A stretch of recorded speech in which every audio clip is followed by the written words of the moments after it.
ಪ್ರತ್ಯಾಮ್ಲಗಳ ನಡುವಿನ ವ್ಯತ್ಯಾಸಗಳು. ಹಾಗಾದ್ರೆ ಆಮ್ಲ ಪ್ರತ್ಯಾಮ್ಲಗಳಲ್ಲಿ ವ್ಯತ್ಯಾಸಗಳಲ್ಲಿ ಏನ್ ತಗೊಂಡಿದೀವಪ್ಪ ಅಂತಂದ್ರೆ ನೈಸರ್ಗಿಕ ಸೂಚಕವಾಗಿರುವಂತಹ ಒಂದು ಅರಿಶಿನ, ಅದೇ ರೀತಿಯಾಗಿರುವಂತಹ ಕೃತಕ ಸೂಚಕರು ಅಂತಂದು ನೀರ್ಮ ಪುಡಿ, ಪ್ರತ್ಯಾಮ್ಲವಾಗಿರುವಂತಹ ನೀರ್ಮ ಪುಡಿ ಅಂತ ಕರಿತೀವಿ. ಇದಕ್ಕೆ ಸೋಡಿಯಂ ಹೈಡ್ರಾಕ್ಸೈಡ್ ಅಂತ ಕರೀತಾರೆ. ಹಾಗೆ ಇನ್ನೊಂದೇನಪ್ಪಾ ಅಂದ್ರೆ ಪ್ರಾಕ್ಟಿಕಲ್ ಪ್ರಯೋಗಗೋಸ್ಕರ ಏನಪ್ಪಾ ಅಂದ್ರೆ ಲಿಂಬೆಹಣ್ಣನ್ನು ತಗೊಂಡಿದ್ದೀನಿ. ಲಿಂಬೆಹಣ್ಣಲ್ಲಿರುವಂತಹ ಲಿಂಬೆಹಣ್ಣಲ್ಲಿ ಆಮ್ಲ ಇದೆ. ಅದೇ ರೀತಿಯಾಗಿ ಈ ಆಮ್ಲ ಪ್ರತ್ಯಾಮ್ಲ ಅಂತೇಳಿ ನಾವಲ್ಲಿ ಪರೀಕ್ಷೆ ಮಾಡ್ಬೇಕಾದ್ರೆ ಎಲ್ಲರೂ ಕೂಡ ಬಾಯಲ್ಲಿ ಹಾಕೊಂಡು ನೋಡಕ್ ಆಗೋದಿಲ್ಲ. ಅದಕ್ಕೋಸ್ಕರ ಏನಪ್ಪಾ ಅಂತಂದ್ರೆ ಒಂದು ಸೂಚಕವಾಗಿ ಬಳಸ್ತಾರೆ. ಯಾವ ಸೂಚಕಗಳು ಅಂತಂದ್ರೆ ಲಿಟ್ಮಸ್ ಪೇಪರ್ ಅಂತ ಕರಿತೀವಿ. ಆ ಲಿಟ್ಮಸ್ ಪೇಪರ್ ಅನ್ನ ನೀಲಿ ಲಿಟ್ಮಸ್ ಪೇಪರ್ ಮತ್ತು ಕೆಂಪು ಲಿಟ್ಮಸ್ ಪೇಪರ್ ಅನ್ನುವಂತ ಸೂಚಕಗಳನ್ನಾಗಿ ತೆಗೆದುಕೊಳ್ತೀವಿ. ಇದು ನೀಲಿ ಲಿಟ್ಮಸ್ ಪೇಪರ್, ಹಾಗೆ ಇವುಗಳು ಏನಪ್ಪಾ ಅಂದ್ರೆ ಕೆಂಪು ಲಿಟ್ಮಸ್ ಪೇಪರ್ ಅಂತ ಕರಿತೀವಿ. ಹಾಗಾದ್ರೆ ಆಮ್ಲ ಪ್ರತ್ಯಾಮ್ಲಗಳ ನಡುವಿನ ವ್ಯತ್ಯಾಸಗಳು. ಆಮ್ಲಗಳಲ್ಲಿ H+ ಇಂದ ಪ್ರಾರಂಭವಾಗ್ತದೆ ಅಂತ ಹೇಳಿದ್ರೆ H+ ಇಂದ ಪ್ರಾರಂಭವಾಗ್ತದೆ, OH ಇಂದ ಕೊನೆಗೊಳ್ಳುತ್ತದೆ. ಅಂದ್ರೆ ಕ್ಯಾಟಯನ್ ಮತ್ತು ಆನಯನ್ಗಳು ಎಲ್ಲಿಪ್ಪ ಅಂದ್ರೆ ಪ್ರತ್ಯಾಮ್ಲದಲ್ಲಿ ಇರ್ತವೆ. ಹಾಗಾದ್ರೆ ಇಲ್ಲಿ ಒಂದು ಪ್ರಯೋಗ ಮಾಡೋಣ. ಫಸ್ಟ್ ಏನ್ ಮಾಡ್ತಾ ಇದ್ದೀನಿ ಅಂತಂದ್ರೆ, ಎರಡು ಬೀಕರ್ ಬದಲಾಗಿ ಪ್ಲಾಸ್ಟಿಕ್ ಲೋಟಗಳನ್ನು ತೆಗೆದುಕೊಂಡಿದ್ದೀನಿ, ಪ್ಲಾಸ್ಟಿಕ್ ಗ್ಲಾಸ್ಗಳು. ಒಂದು ಪ್ಲಾಸ್ಟಿಕ್ ಗ್ಲಾಸ್ ನಲ್ಲಿ ಏನ್ ಮಾಡ್ತಾ ಇದ್ದೀನಿ ಅಂತಂದ್ರೆ ನೀರ್ಮ ಪುಡಿಯನ್ನು ಹಾಕ್ತಾ ಇದ್ದೀನಿ. ಇದಕ್ಕೆ ನೀರನ್ನು ಬೆರೆಸ್ತಾ ಇದ್ದೀನಿ. ನೀರನ್ನು ಬೆರೆಸಿ ನೀರ್ಮ ಪುಡಿಯನ್ನು ಹಾಕಿ ಇದನ್ನು ಚೆನ್ನಾಗಿ ಸ್ವಲ್ಪ ಕಲಕಬೇಕು. ಹಾಗೆ ಆಮ್ಲದಲ್ಲಿ ಕೆಂಪು ಲಿಟ್ಮಸ್ ಪೇಪರ್ ಅನ್ನ ನೀಲಿ ಲಿಟ್ಮಸ್ ಪೇಪರ್ ಅನ್ನ ಎದ್ದಿದಾಗ ಕೆಂಪು ಲಿಟ್ಮಸ್ ಪೇಪರ್ ಆಗಿ ಪರಿವರ್ತನೆ ಆಗ್ತದೆ. ಅದೇ ರೀತಿ ಪ್ರತ್ಯಾಮ್ಲದಲ್ಲಿ ಕೆಂಪು ಲಿಟ್ಮಸ್ ಪೇಪರ್ ಅನ್ನ ಎದ್ದಿದಾಗ ನೀಲಿ ಲಿಟ್ಮಸ್ ಪೇಪರ್ ಆಗಿ ಪರಿವರ್ತನೆ ಆಗ್ತದೆ. ಆಮ್ಲದಲ್ಲಿ ಆನಿಕೆ ಅಂತ ಕರಿತೀವಿ ಶಾರ್ಟ್ ಆಗಿ ಹೇಳ್ಬೇಕಾದ್ರೆ, ಪ್ರತ್ಯಾಮ್ಲದಲ್ಲಿ ಪ್ರಕೇನಿ ಅಂತ ಕರಿತೀವಿ. ಮತ್ತೆ ನೆನಪು ಇಡುವಗೋಸ್ಕರ ಒಂದು ಹೆಸರು ಕೂಡ ಹೇಳಿದ್ದೆ. ಭಾರತದ ನಮ್ಮ ಸಂವಿಧಾನದ ಪಿತಾಮಹ ಯಾರು? ಡಾಕ್ಟರ್ BR ಅಂದ್ರೆ BR ಅಂಬೇಡ್ಕರ್. ಬಿ ಅಂದ್ರೆ ಬ್ಲೂ, ಬ್ಲೂ ಇಂದ ರೆಡ್ ಗೆ ಎಲ್ಲಪ್ಪ ಅಂದ್ರೆ ಆಸಿಡ್, ಆಸಿಡ್ ಅಂದ್ರೆ ಆಮ್ಲ, ಆಮ್ಲದಲ್ಲಿ ಬ್ಲೂ ಇಂದ ರೆಡ್ ಗೆ ಪರಿವರ್ತನೆ ಆಗ್ತದ ಅಂತ ಹೇಳಿದ್ದೆವು. ಹಾಗಾದ್ರೆ ಇನ್ನೊಂದ್ರಲ್ಲಿ ಏನ್ ಮಾಡ್ತಾ ಇದ್ದೀನಿ ಅಂತಂದ್ರೆ ಲಿಂಬೆಹಣ್ಣನ್ನು ತಗೊಂಡು ಲಿಂಬೆಹಣ್ಣನ್ನ ಹಿಂಡ್ತಾ ಇದ್ದೀನಿ. ಒಂದು ಗ್ಲಾಸ್ ಅಲ್ಲಿ ಲಿಂಬೆಹಣ್ಣ ಏನ್ ಮಾಡ್ತಾ ಇದ್ದೀನಿ, ಹಿಂಡ್ತಾ ಇದ್ದೀನಿ. ಈಗ ಏನ್ ಮಾಡ್ಬೇಕಂದ್ರೆ ಲಿಟ್ಮಸ್ ಪೇಪರ್ ಅನ್ನು ತೆಗೆದುಕೊಂಡು ಈ ಪ್ರಯೋಗವನ್ನ ಪ್ರಾರಂಭಿಸೋಣ. ಈಗ ಏನ್ ಮಾಡ್ತಾ ಇದ್ದೀನಿ ಅಂತಂದ್ರೆ ಇದು ಆಮ್ಲ ಇದೆ. ಆಮ್ಲದಲ್ಲಿ ಯಾವ ಲಿಟ್ಮಸ್ ಪೇಪರ್ ತೆಗೆದುಕೊಳ್ತಾ ಇದ್ದೀನಿ?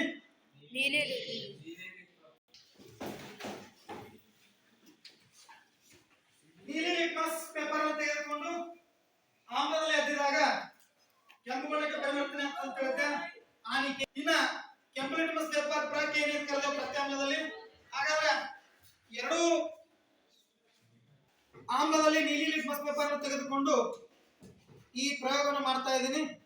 ನೀಲಿ ಲಿಟ್ಮಸ್ ಪೇಪರ್ ಅನ್ನು ತೆಗೆದುಕೊಂಡು ಎದ್ದಿದಾಗ ಕೆಂಪು ಬಣ್ಣಕ್ಕೆ ಪರಿವರ್ತನೆ ಆಯಿತು. ಯಾವ ಬಣ್ಣಕ್ಕೆ? ಕೆಂಪು ಬಣ್ಣಕ್ಕೆ ಪರಿವರ್ತನೆ ಆಯಿತು. ನೀಲಿ ಲಿಟ್ಮಸ್ ಪೇಪರ್ ಆನಿಕೆ, ಆಮ್ಲಕ್ಕೆ ಇದು ಆಮ್ಲ. ಅದೇ ರೀತಿಯಾಗಿ ಕೆಂಪು ಲಿಟ್ಮಸ್ ಪೇಪರ್ ಅನ್ನು ತೆಗೆದುಕೊಂಡು ಎಲ್ಲಪ್ಪ ಅಂತಂದ್ರೆ ಸೋಡಿಯಂ ಹೈಡ್ರಾಕ್ಸೈಡ್ ಆದಂತ ಸಾಬೂನಿನ ದ್ರಾವಣವನ್ನು ಅಲ್ಲಿ ಎದ್ದುತ್ತಾ ಇದ್ದೀನಿ. ಇದು ಯಾವ ಬಣ್ಣಕ್ಕೆ ಪರಿವರ್ತನೆ ಆಗ್ತಂದ್ರೆ ನೀಲಿ ಬಣ್ಣಕ್ಕೆ ಪರಿವರ್ತನೆ ಆದ್ರೆ ಇದು ಪ್ರತ್ಯಾಮ್ಲ. ನೀಲಿ ಬಣ್ಣಕ್ಕೆ ಪರಿವರ್ತನೆ ಆದ್ರೆ ಪ್ರತ್ಯಾಮ್ಲ. ಯಾಕಂದ್ರೆ ಇದು ನಾವು ಕುಡಿದಾಗ ಕೈ ರುಚಿ ಆಗ್ತದೆ ಅಂತ ಹೇಳ್ತೀವಿ, ಹೌದಿಲ್ಲ? ಕೈ ರುಚಿ ಇರುವುದೆಲ್ಲ ಪ್ರತ್ಯಾಮ್ಲ, ಹುಳಿ ರುಚಿಯನ್ನ ಆಮ್ಲ ಅಂತ ಕರಿತೀವಿ. ಇದನ್ನ ನಾವು ಕುಡಿದ ಮೇಲೆ ಏನಾದ್ರೂ ಒಂದ್ ವೇಳೆ ಏನಾದ್ರೂ ನಾವು ಕುಡಿದಾಗ ಒಳಗಡೆ ಹೋಗಿ ಏನಾದ್ರೂ ತೊಂದರೆ ಉಂಟು ಮಾಡಬಹುದು. ಅದಕ್ಕೋಸ್ಕರ ಏನಪ್ಪಾ ಅಂದ್ರೆ ಲಿಟ್ಮಸ್ ಪೇಪರ್ ದಿಂದ ಇದು ಆಮ್ಲನು ಪ್ರತ್ಯಾಮ್ಲ ಅಂತ ಪರೀಕ್ಷೆ ಮಾಡೋಣ. ಇದು ಪ್ರತ್ಯಾಮ್ಲ ಆಗಿದ್ರೆ ನೀಲಿ ಬಣ್ಣಕ್ಕೆ ಪರಿವರ್ತನೆ ಆಗ್ತದ, ಕೆಂಪು ಬಣ್ಣಕ್ಕೆ ಪರಿವರ್ತನೆ ಆಗಿದ್ರೆ ಅದು ಆಮ್ಲನೇ ಇರ್ತದ ಅಂತ ಹೇಳ್ಬೋದು. ಈಗ ಏನಪ್ಪಾ ಅಂದ್ರೆ ನೀಲಿ ಬಣ್ಣಕ್ಕೆ ಪರಿವರ್ತನೆ ಆಯ್ತು, ನೀಲಿ ಬಣ್ಣಕ್ಕೆ ಪರಿವರ್ತನೆ ಆಯ್ತು ಅಂದ್ರೆ ಇದು ಇಸ್ ರೈಟ್, ಇಸ್ ಪ್ರತ್ಯಾಮ್ಲ. ಇದು ಏನಪ್ಪಾ ಅಂದ್ರೆ ಆಮ್ಲವಾಗಿ ಏನ್ ತಗೊಂಡಿದೀನಿ? ಲಿಂಬೆಹಣ್ಣಿನ ರಸ. ಪ್ರತ್ಯಾಮ್ಲವಾಗಿ ಸಾಬೂನಿನ ಪುಡಿ, ನೀರ್ಮ ಪುಡಿಯನ್ನು ತೆಗೆದುಕೊಂಡು ಹಾಕಿ ಎದ್ದಿದಾಗ ಇದು ಯಾವುದು ಅಂತಂದ್ರೆ ಆಮ್ಲ ಪ್ರತ್ಯಾಮ್ಲ. ಅಂದ್ರೆ ಇದು ನೈಸರ್ಗಿಕ ಸೂಚಕ, ಇದು ಕೃತಕವಾಗಿರುವಂತ ಸೂಚಕ, ಗ್ರಹಣ ಸೂಚಕ ಅಂತ ಕರಿತೀವಿ. ಒಟ್ಟಾರೆ ಮೂರು ಸೂಚಕಗಳನ್ನ ನಾವಿಲ್ಲಿ ಪರಿವರ್ತನೆ ಮಾಡ್ತೀವಿ. ಒಂದು ನೈಸರ್ಗಿಕ ಸೂಚಕ, ಒಂದು ಇನ್ನೊಂದು ಯಾವ್ದಪ್ಪ ಅಂದ್ರೆ ಕೃತಕ ಸೂಚಕ, ಇನ್ನೊಂದು ಗ್ರಹಣ ಸೂಚಕ. ಗ್ರಹಣ ಸೂಚಕ ಅಂದ್ರೆ ವಾಸನೆಯ ಮೂಲಕ ಇದು ಆಮ್ಲವೋ ಇದು ಪ್ರತ್ಯಾಮ್ಲ ಅಂತ ಕಂಡುಹಿಡಿತೀವಿ. ಅದೇ ರೀತಿಯಾಗಿ ಈಗ ಇನ್ನೊಂದು ಪ್ರಯೋಗವನ್ನು ಮಾಡೋಣ. ಏನಪ್ಪಾ ಅಂತಂದ್ರೆ ಎರಡು ಸೂಚಕಗಳನ್ನು ತೆಗೆದುಕೊಂಡಿದ್ದೀನಿ. ಒಂದು ರಾಸಾಯನಿಕ ಸೂಚಕ, ಇನ್ನೊಂದು ನೈಸರ್ಗಿಕ ಸೂಚಕ. ನೈಸರ್ಗಿಕ ಸೂಚಕವಾಗಿರುವಂತಹ ಅರಿಶಿಣವನ್ನು ತೆಗೆದುಕೊಂಡಿದ್ದೀನಿ. ಪ್ರತಿಯೊಬ್ಬರಿಗೂ ಕೂಡ ಇದನ್ನ ಕೊಡ್ತೀನಿ. ಆಮೇಲೆ ನೋಡ್ರಂತೆ ಯಾವ ರೀತಿಯಾಗಿರುವಂತ ಮಾಟ ಮಾಡಿಕೆಗಳಾಗಿರ್ತವೆ, ಯಾರ ಮೇಲೆ ಎಷ್ಟು ಮಾಟ ಮಂತ್ರಿಕೆಗಳು ಮಾಡಿರೋ ಅಂತೇಳಿ ಕಂಡುಹಿಡಿಯೋಣ ಅಂತ. ಹೌದಾ? ಅದಕ್ಕೆ ಏನಾದ್ರು ಸೂಕ್ತವಾದ ಪರಿಹಾರ ಕೊಡೋದಂತೆ ಲಾಸ್ಟಿಗೆ. ಇಲ್ಲಕ್ಕ ಕೊಡ್ಲಾಗ್ತೀನಿ ಇನ್ನಕತ್ತೀಗ ಇನ್ನೊಂದು 4-5 ಜನಕ್ಕೆ ಬೇಕಲ್ಲ. ಚಿಟಿಕೆ ಎಷ್ಟು ಕೊಡ್ಲಾಗ್ತೀನಿ ಅಷ್ಟೇ.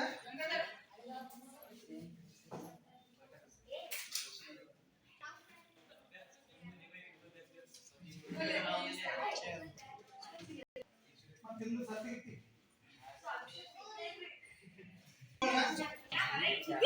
ಯಾಕೆ ಮಾತಾಡೋದಿಲ್ಲ?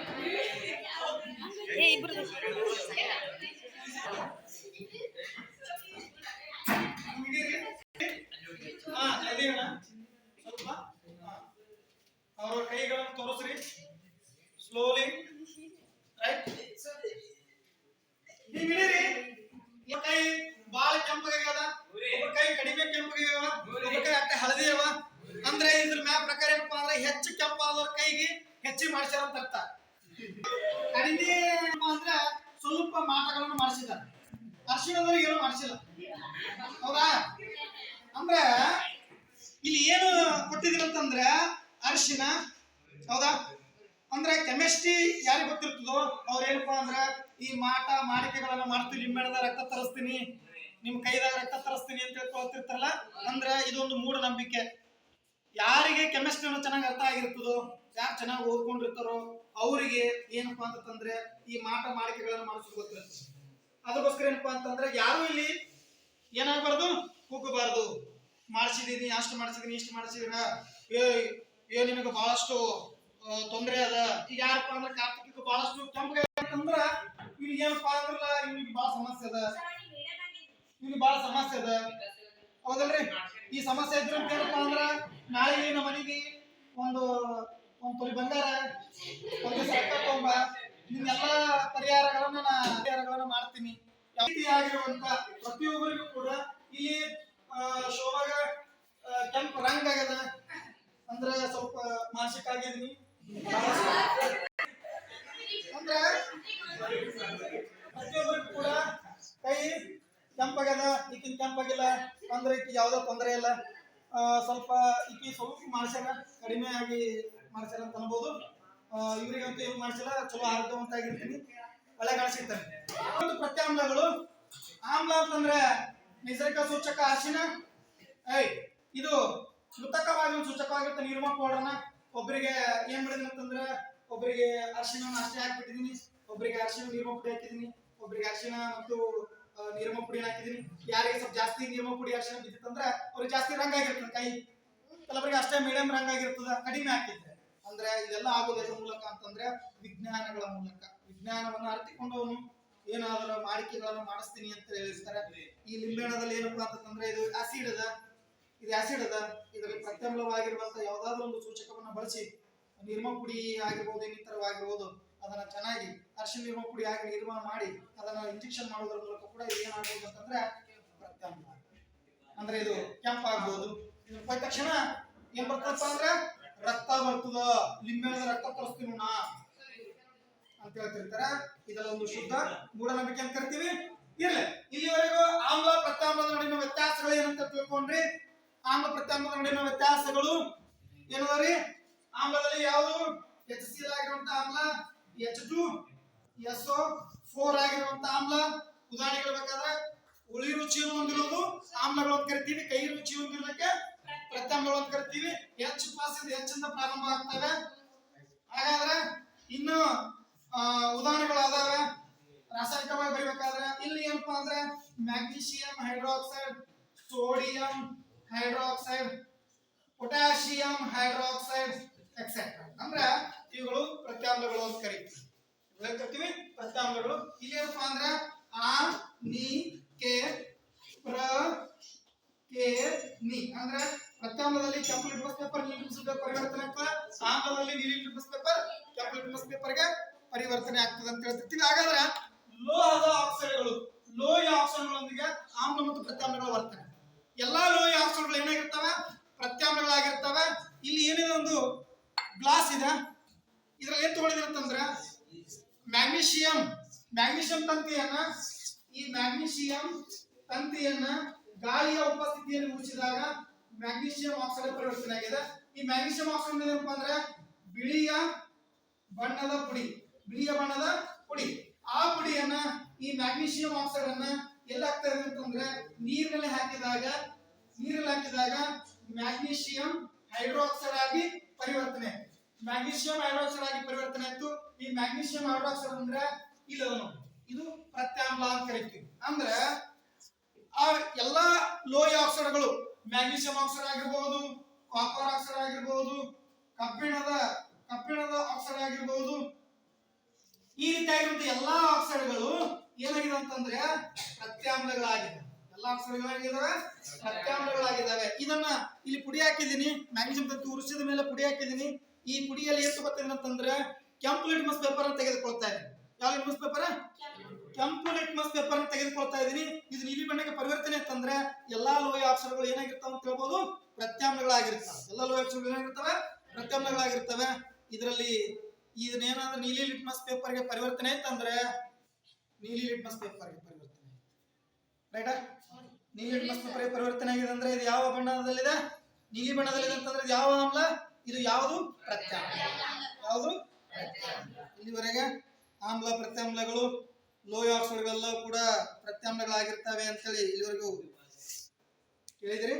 ಧನ್ಯವಾದ.